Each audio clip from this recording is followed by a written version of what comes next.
Baco e você está no canal Ogros Culinária. Hoje nós vamos fazer estrogonofe de camarão.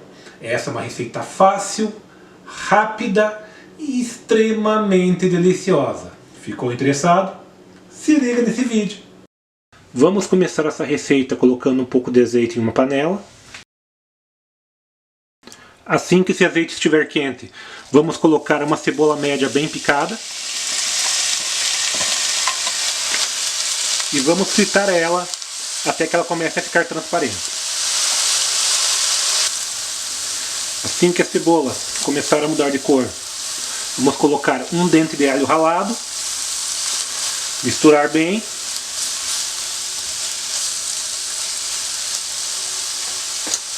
E em seguida vamos colocar 500 gramas de camarão.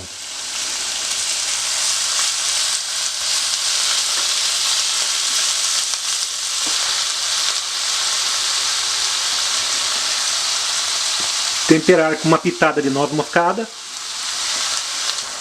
e sal. Eu vou utilizar uma colher de chá.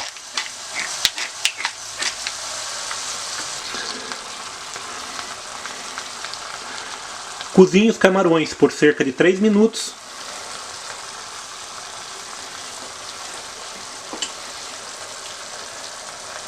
E então coloque 2 colheres de sopa de extrato de tomate.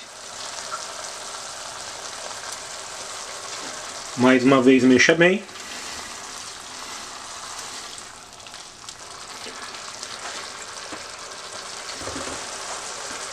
E adicione uma colher de sopa de mostarda amarela.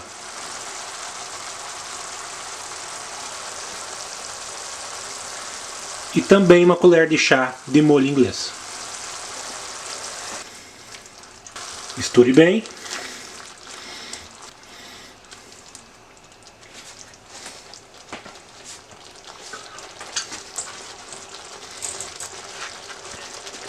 Adicione 200 gramas de champignon.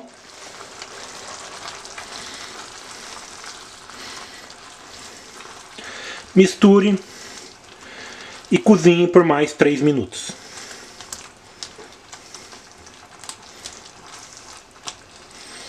Estou utilizando champignon fresco, mas você também pode utilizar em conserva.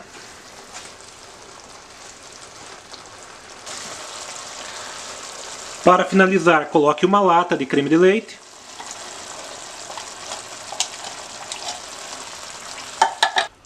Assim que você terminar de misturar, desligue o fogo. E então é só servir com arroz branco e batata palha.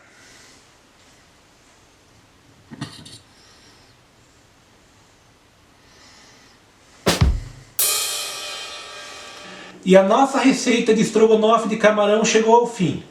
Se você gostou dela, deixa um joinha para a gente.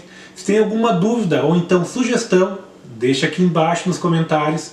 Se ainda não é inscrito em nosso canal, inscreva-se. E até o próximo vídeo.